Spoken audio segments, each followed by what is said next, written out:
عیسی دعا شاگردان ره. من تی نام به اوشنی که از دنیا مره ببخشی آشکاره کدم.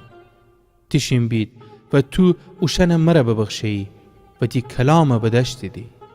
الان بفهمستی دی که هر چی که مره ببخشی حقیقتاً از طرف تویه. چون که او کلامی که مره بسپردی اوشن بسپردم و اوشن اونا قبول بگودیدی و یقین بدانستی که از طرف تو بمو و ایمان باوردیدی که تو مرا اوسیه کدی.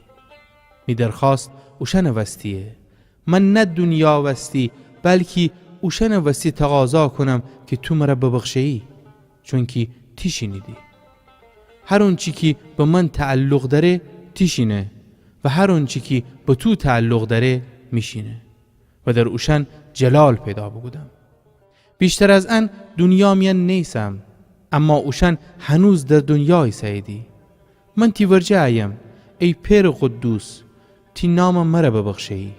اوشن به قدرت تی نام حفظ بکن تا ای طبیبید حتی که امن ایسیم. من اوشن تا زمانی که میم را ایسابید حفظ بگودم و از اوشن به قدرت تی نام که مرا ببخشی محافظت بگودم.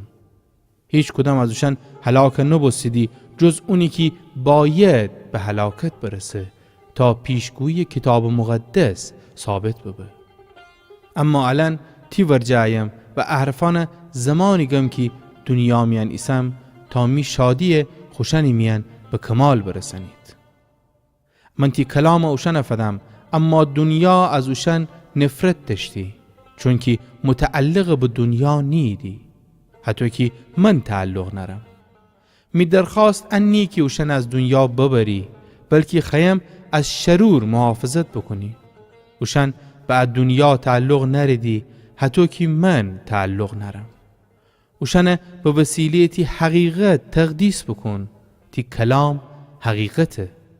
حتی که تو مرا به دنیا اوسیه گودی منم اوشن از دنیا میان اوسیه کدم. من خودم اوشن وستی تقدیس کنم تا اوشنم حقیقت امره تقدیس ببی.